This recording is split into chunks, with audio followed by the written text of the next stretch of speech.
Speaking of reliability, a podcast with good friends talking with you about reliability engineering topics.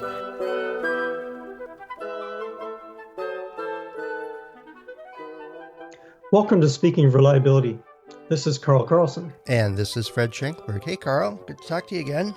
Yeah, nice to talk to you.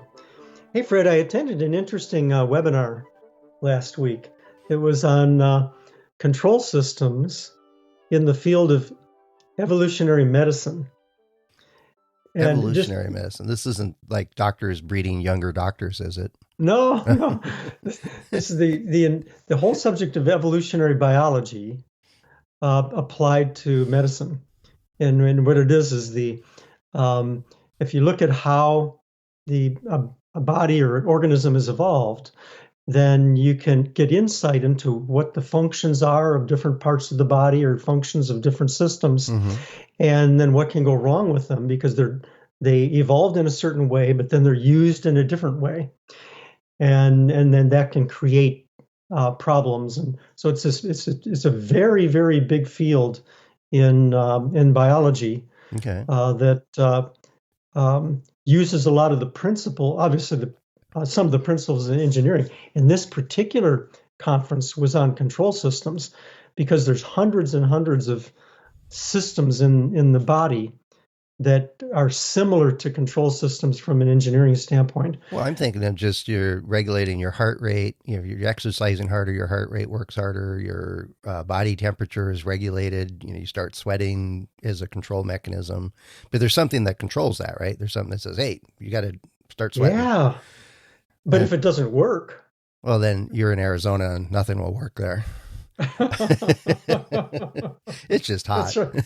It's just hot. That's right. So I was reflecting on that, and then I've been thinking about our podcasting today. I thought, wouldn't it be fun just to talk about some of the more unusual applications of reliability that cross the disciplines? And I'll start out with one, and then we just sort of see where it goes. Okay. 4 years ago, I was asked by a neighbor of mine who happens to, at that time, he was in charge of one of the evolutionary biology programs at Arizona State University. And he asked me to participate with him because he knew that I was involved in failure mode and effects analysis. And he said, is there a way to apply, or does FMEA apply to biology and human systems? And I said, well, sure, it does. Yeah, you're asking the wrong guy for. Right. It's like, of course it applies. Of course it applies. He said, well, okay, well, would you like to participate in a conference? The conference was all biologists except for me. Okay. And so I came in and I presented a paper and actually did some case studies on FMEA applied to biological systems, particularly evolutionary biology. And one of them was was on morning signals, which is obviously a biological system that has a purpose, and sometimes things can go wrong. And another one I did was on what we were just talking about, which is febrile response, or the core temperature, regulating core temperature. And it all gets into these control systems. And we had just such a fun conference where I interacted with these for 3 days with these biologists from all over the world, applying FMEA to their body of knowledge. Oh wow! And I can see you in the atrium with the big whiteboard and a bunch of couches with doctors sitting around there, all these PhD biologists, and ripping through this is what the function is, and then what if it doesn't work? Well, all right, here's some causes, and then they get off into the chemistry and biology parts of it, and you're just trying to write down how many L's in this. Yes, that's right. What's interesting, Fred, is that if you think about it, medicine begins with symptoms. In other words, you have this particular symptom, and then you get in to figure out what could possibly be going on. Right. Whereas in engineering, we often begin with functions. And so what I was talking to them about is maybe there's something we could learn from each other. Can you begin with, obviously you can begin with symptoms when you're in diagnostics in engineering. But but they hadn't really thought about beginning with functions as the what is the function of this febrile response? What is it supposed to do? Right. What is it designed to do? And I don't want to get into the intelligent design versus evolution, that type of thing. Right. But what is the system supposed to do? And before we get into what the symptoms are when something goes wrong, and that really opened up some great discussions. Huh. And is that you think that was just a bias because of their medical training? It was, that's what doctors do is they diagnose. I think so. Okay. And it's not that nobody's ever thought of it before. I'm sure people have thought of it, Right. but it oftentimes doesn't begin with the functions. So they were talking about, okay, we have this particular symptom. I said, well, what is the system that's a symptom of, and what is that system supposed to do? What are the requirements, so to speak, Well, you're of the kind of, system? yeah, and you're kind of jumping ahead of them because they already knew that, oh, it's supposed to keep the temperature within this, centigrade range of plus or minus, and it's a high temperature. And so they already have the clear reference to what the function is. They just skip that They part do. over.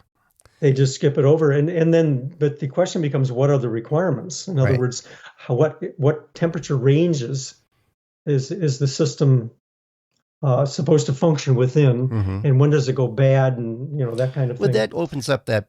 I mean, both paths though open up to, well, what could cause this. I mean, one of them is immediate, is what's the severity, right? I'm doing my little Mhm. quiz on Yes. FMEA process here, right? If you get too warm, core temperature, that's bad, or too cold, it's hypothermia, I think, and that's bad. But there's so many different causes. That's the hard part, I think, in medicine. Well, there are, and this is where bringing in the concepts of severity and the concepts of occurrence to prioritize causes. Mm-hmm. And so we don't end up with 1,000 causes. We end up with the ones that are most relevant and impactful. Well, there's also, I'm quite sure it's more nuanced than just your 1 degree Celsius over temperature. And if it goes higher, then there's other causes, there's other functions, there's other mechanisms that are at play. It gets complicated real quick. Yes, it does. It does. And this is the world we live in, of course. We live in Yeah. a world of ever increasing complexity. So getting away from the biology side, getting into engineering, our systems are becoming so complex that it's more important than ever that we learn how to prioritize. Well, And and I see it. I mean, it's a very similar application in failure analysis. It's, again, it's more back to, if you understand the process, whether it's FMEA or root cause analysis or data analysis, what's the process? What's the technique that we're applying? And then you can apply it to molecular biology and provides a structure for them. And what you mentioned, though, is what's the good part about it is it says, oh, we haven't thought of it that way before. And it opens up different views, opens up different ways to think about a problem that otherwise they, by rote, were skipping pieces that gives them not necessarily a tunnel vision, but it limits their view of it. And I see it with other tools, right, where even just simple brainstorming, which isn't particularly only a reliability process, but we use it quite a bit. And if it's done well, and it allows people to see things in different ways and enables them to solve problems. And that's one that crosses every discipline. I don't know. Although I got called into a meeting for a database review. And I looked at my boss and I'm like, why am I going to this? I'm a reliability engineer. And he said, they asked for you specifically. You have to ask them why they want you there. Right? Okay. Did I do something wrong? Yeah. Yeah. And go ahead. And so I'm sitting in this meeting. They got all these diagrams of, disk drives and information flows and database, their language. And at the break, I asked the woman that organized it and invited me. I said, why am I here? It says, well, we've never met and I don't really know you, but I have learned over the years that reliability engineers look at the world in a different way than anybody else. And You already proved it. And she Oh, said, you asked these 3 questions today. And it was about clarifying what was the objective? What is the process supposed to do? And what are the control features of it? Or what are the mitigation things? Or I wasn't doing an official FMEA, but because of so much background in that set of techniques, I just asked those questions. And she said, none of us here know how to ask those questions. that's fantastic. And this is the topic that I wanted to explore in our podcast today is the cross discipline applications, Mm-hmm. cross body of knowledge, because we have skills that can be used in so many different areas as you're describing. Because I think of that, what you're talking about, I think of that as critical thinking. You Mm-hmm. know how to ask questions, you know how to think, you know how to um, organize logically, and at the same time, we also know how to cross over into creativity, which is the brainstorming side. Right. And in brainstorming and in creativity, you find linkages to things that people hadn't thought about before. And Yeah, that, I, I was I was working with a school where my kids were going to school in grade school, and it was like the home and school club or PTA or some group like that of people, and we're at a meeting after school one day, and the principal comes in and says, "Hey, you guys have $30,000. What are you going to do with it?" And I think the principal had a list of things that she wanted, right? That, well, I want, this or that or the other thing, and prioritize from them. The teacher representative, she definitely had a list of things she wanted. And the rest of the women in that group, or the rest of the participants in the group, there were a couple guys there too, were they really only focused on the fundraising. So they immediately started talking about fundraising. We're going to sell this. We're going to do that. We're going to have a party. We're going to do this. And they were starting. That's what they did. That's the tool they got down, and they knew how to organize fundraising. And I said, well, wait a sec. Well, how much money do we need? Is 30,000 twice as much as what we need? Is that a 2-year budget and we're done with fundraising? Because that's the only reason I got involved, was I really don't like fundraising. no, nor do I. If you're gonna say, hey, we need some money for the school, I give you $20. I don't want $10 to go to the guy that made the chocolate bar. Here's $20. Skip the chocolate. Yeah. And so we did a quick brainstorm. We included the principal and this teacher rep, and all the people wrote down stuff. We put it up in a big board, and then we did multi-voting, and then we prioritized, well, how much, feasible, some quick data analysis over the last 5 years of fundraising successes and variability. I thought about doing a control chart, but I only had 5 points of data. And, and I was, and they all were looking like, how do you know how to do this? The basic skills that we have can be applied in so many ways. I'll just shift the conversation a little bit on projects that were really fun, Mm-hmm. that push the edge of what we do. I did a system reliability model on a roller coaster, and so I went to the site of the roller coaster. I And can see literally, it now. You're riding this thing 400,000 times, hopefully not to failure. That's right. That's right. Just to get the feel of it and what could possibly go wrong. Of course, lots of things can go wrong on a roller coaster. Well, here's a question for you, though, because when Sure. you get on a roller coaster, especially the old wooden structure ones, is they make all kinds of noise and creaks and everything else. Are those like structural defects that are showing wear in those areas where they hit? Are those designed for the experience? Well, there's two variables you're talking about here. One is the movement, where the whole thing kind of shifts Mm-hmm. in a way, and that's to the enthusiasts. That's part of the design. Right. That's what makes the wooden roller coaster so exceptional. Right. Not that there's that many around any longer. Noise, I don't know. Noise, I would think, would be a different indicator, that if it's creaking in a way that it shouldn't creak. Well, that's for the person on the roller coaster. If you hear like a door squeaking open or metal on metal in a bearing kind of thing, those kinds of sounds, you and I would go, something's not right there. Hold my hand up and say, can we stop this thing? That's right. Yeah. But the other part of it is those are also sounds that indicate, that could be designed. I'm thinking the Disney folks. I mean, they could put you on a roller coaster that without the sound effects, it would be dead quiet because there's a, it's clean engineering. But then they would put in the creaking bone sounds and the bearings creaking There or you go. rubbing and Exactly. Just to frighten you. yeah, because they go both ways. So that's tricky Hmm. on a roller coaster. You get off of it. I mean, I did that with an escalator. I said, there's this weird sound right here. And they listen to it and go, it always does that. Now, it turns out it was actually something really bad happening and they ended up fixing it. But we hear that all the time. And so by you going into the roller coaster and going, I'm hearing this, I'm seeing that, I'm asking these questions, they probably looked at it a completely different way. They did. And what was interesting is because I didn't have a fixed mindset on this, every project is different. And when you get into system reliability modeling, you really have to know the scope, Right. especially when it's a system. Right. And the scope can include human interaction, and probably should. Mm-hmm. The scope can include the environment, and we're outdoors.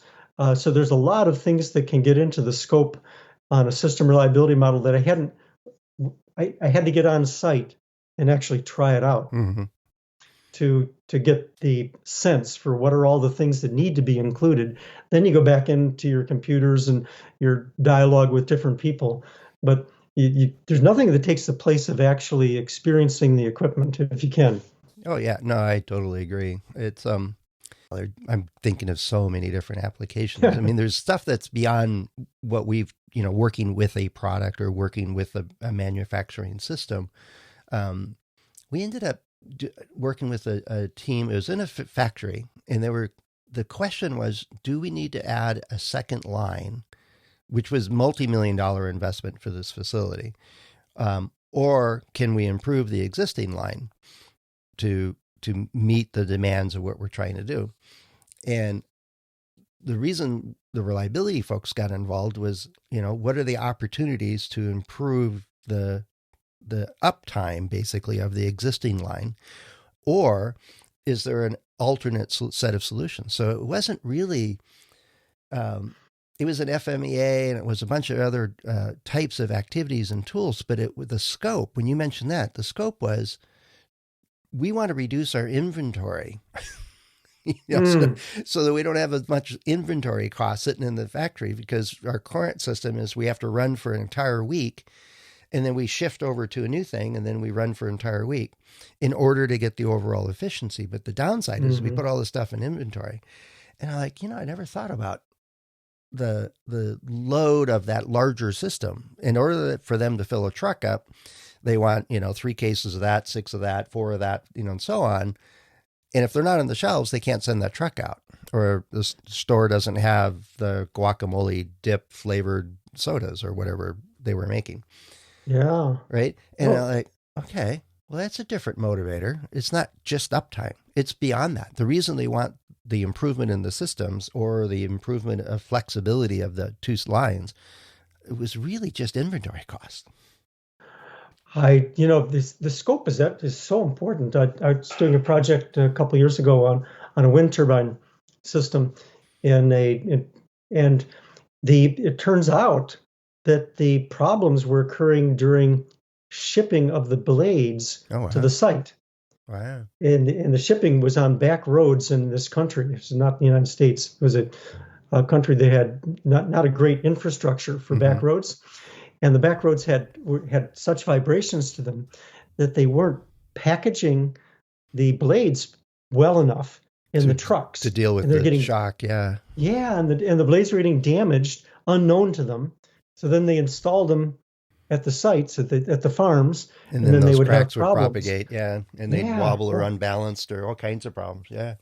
So thinking about the scope, in other words, is the scope of the project, did it include shipping or transport, really, the transport of the blades? And of course, the answer has to be yes.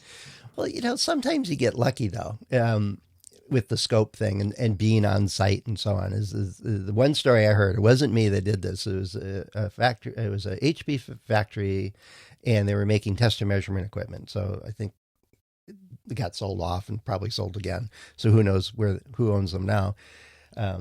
But one of my colleagues was over there, and they were having a problem that the night shift in testing their products, or the night shift in general, the evening shift, they had like twice the failure rate of dead on arrival or wouldn't pass their final QC as the daytime ones. And they tried all kinds of different things. They're looking at the equipment, they're looking at manufacturing processes. They did all kinds of stuff, even to the point where they took a batch from the daytime and a batch from the night shift and switched them at which ones got tested. And it was the ones that got tested failed. Exact same test equipment, exact same room, exact same process. It was highly automated testing equipment. And they're like, what could be going on? And so what she did is she walked, says, well, show me the manufacturing line. All right, now where's the testing facility? Where's it go from here? And he says, well, we put it on a cart and we rock it over here. All right, well, what's different at night? It's dark, it's colder. She went through all these things and said, and one of the engineers said, oh, well, that door is closed at nighttime, so we have to go this route. Well, let's walk that route. And she just was, is it longer? Is it going over cobblestones or whatever? And she tripped on a transom. Didn't see it, tripped on it. And then looked at the cart that they were using, and it had hard wheels. Oh. And goes, that might be it. That might be it. Well, in being willing to walk the path, so to speak, and that could be, figuratively speaking, or in this case, literally speaking, is a big part of it. Let me just share. I know we're going to run towards the end of time here, but I'll share one other story. Years ago, because it has to do with the walking the path thing. Years ago, when the companies were first developing the what is it? It's the automatic cigarette. I'm forgetting the word of it, but it's the machine that or the device that transfers nicotine to the human, separate from the cigarette. Now, I'm not a smoker. For the filter, you mean? No, it's just the actual smoking machine. In other words, it became the e-cigarettes. But back then, they were pretty large. Back then, they were like the size of, giant cigars. Okay. And the first ones that were made. So this is one of the first ones that were made. They invited me in to teach an FMEA class, and so I'm here on site, and I'm in this room, and everybody's smoking one of these things, and I don't smoke. Yeah. And so the scruples was, what do I do? Do I just tough it out and be one of them? And they were handing me the thing. Here, you got to try it and stuff. And I ended up, and I don't know if there's no easy answer to this, but I ended up saying, okay, my contact at the first break, I said, off to talk about it, I said, I can't teach a class for 2 days. Right. Yeah, my voice and lungs are just not going to survive this. Won't make it, and I'm not going to be using this thing. Is that okay with you? And then he said, yep, that's fine. So we went, everybody turned off their machines, and we went about teaching the class. But I just wanted to share that story because walking the path would have been, if I had done it, I would have ended up being exposed to all the smoke and what have you. So there are some decisions that can get interesting. Well, yeah, no, and any medical device I work on is like, they often ask, do you want to see the video of it used in surgery? And I'm like, no, that's okay. No, that's all right. I don't need that. That's right. That's right. What's it supposed to do? Okay, and it doesn't do that. All right, let's work on that. That's fine. I don't need pictures. Take your word for it. That's right. If they can define it as this is supposed to go out 4 millimeters, it's only going out 2 millimeters. We got to work on that. Okay, I can work with that. I don't need the video. Yeah. If you're a listener and you have some unusual applications or unusual stories, we'd love to hear them because I think it kind of broadens our mind as to what we're immersed in these tools of reliability, and yet they can be used in so many different venues in so many different ways. So we'd love to hear some of your stories as well. Yeah. And you can do that over at accendoreliability.com/go/SOR. And there you'll find a widget. You can leave us a voice message or you can leave a written message. You can find Carl and I and the other hosts of the show on LinkedIn or on our About pages. Plenty of ways for you to join the conversation. So I don't think I have any unusual applications except for my sink, which is dripping. So I got to go figure out why something is not working like it should. So maybe I'll invite you over, Carl, for a plumbing FMEA. Well, we have to start with the functions, what that sink's supposed to do. Well, there's supposed to be water coming out when you want water coming out, and not water coming out of it when you don't want water coming out. That's a good starting point. All right, well, I'll work on that. Okay. All right. Thanks, Carl. We'll talk to you soon. See you later, Fred. Thanks for listening to Speaking of Reliability. We invite you to join the conversation. If you have a question or a topic that you think we should discuss in a future show, please let us know. You can find a comment box below the episode show notes, or just leave a note as part of a review on iTunes.